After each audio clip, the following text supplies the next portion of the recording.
Hey, Shalom, Barakatah Yahweh, Barakatah Yahweh Shai. All praise, glory, and honor to the Heavenly Father, whose name is Yahweh, in the name of His Son, which is Yahweh Shai. Double honors to the elders and the apostles of the nation of Israel, better known as the Great Millstone. Salutations and blessings to the elect, to the 1/3, to the 144,000, and death to 2/3 and all the wicked. So, like, 1 second. Um, this is a Second Ezra 16. And the point pretty much directly is in 5. Um, but we'll start at verse 1. It says, "Woe be unto thee, Babylon and Asia. Woe be unto thee, Egypt and Syria. Gird up yourselves with cloth of sack and hair. Bewail your children and be sorry, for your destruction is at hand." Now, what do these places have in common? They were all major areas, cities of power, very prominent civilizations, especially over the nation of Israel, the Negro, Latino, North American Indian peoples, as they're known today. Okay, so that's the significance of naming these areas. Is these are areas of bondage for the nation of Israel, and the newest nation of bondage for the nation of Israel is under the rulership of the so-called white man, okay, better known as the Red Hebrew Edomite, and we're subject to his rules and his laws. Any country you go to, you know, is he's got his hand in the pot, so to speak. You know, he's calling shots, he's making rules, and the life of that country is based off of the modernization that he's created and colonized. People wear suits, ties, you drive cars, everything's set up in a grid pattern. You got telephone poles, lights, right? McDonald's. Everything is set up after his fashion and in his manner. Okay, Ronald McDonald, all that shit, right? So it says, gird up yourselves. Oh, so like we read that. Now, okay, well, let's talk about that for a quick second. Gird up yourselves with cloths of sack and hair. Bewail your children and be sorry, for your destruction is at hand.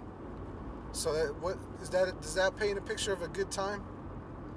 Look at the state of the world that it's been in for the last, couple hundred years.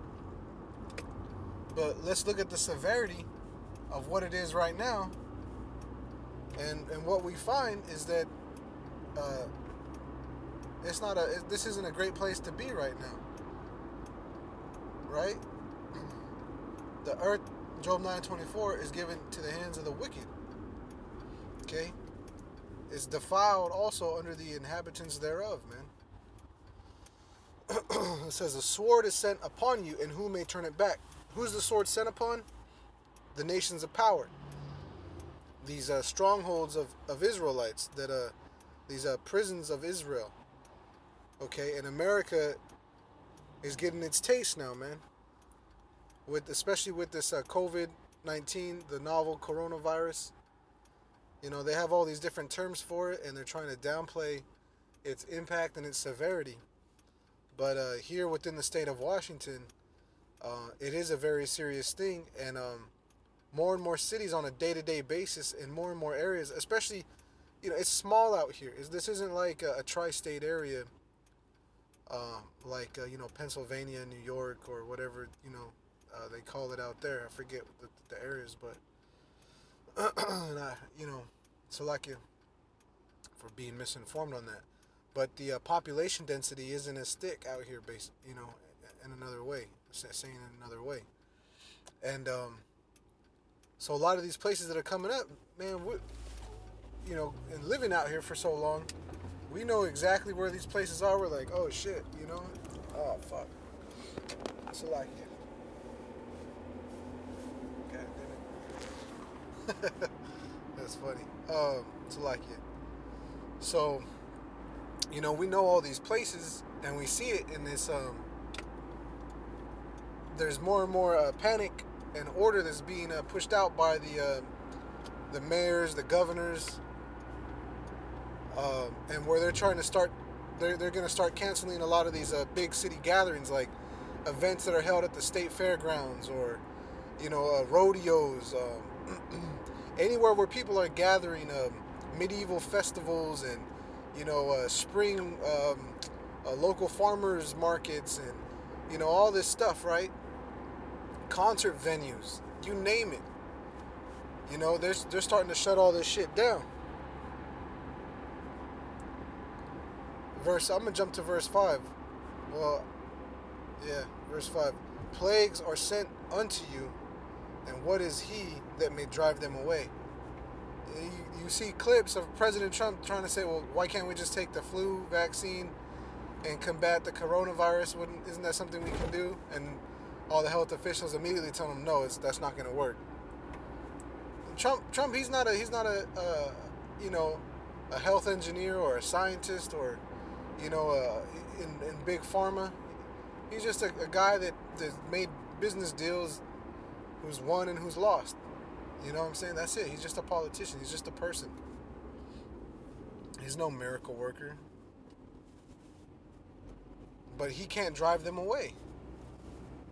Who's the only person that can get rid of these plagues or protect you from them? Guess what? Is Yahweh Ba'Shem Yahawashi, who the world ignorantly calls God and Jesus, who the world ignorantly believes are Caucasian, who the world is barely coming around to acknowledge. Well, he's got to at least be Middle Eastern. He can be anything but a so-called Negro, but a so-called black man. Even though the scriptures describe him that way. The Arabs don't have woolly hair like that. As a nation of people, they're not known for having woolly hair. So, drop all that. But this is what's going to be sticking around, and it's killing off a lot of these old people. Okay? It's killing off a lot of older people who already have weak immune systems, who have been on the pharmaceuticals and in and out of the hospital and all this stuff, and it almost seems engineered in such a way, because if they get purged out, that's going to free up a lot of money that you don't got to spend on the elderly now, right? Life expectancies are cut short, Social Security, all this other stuff, right?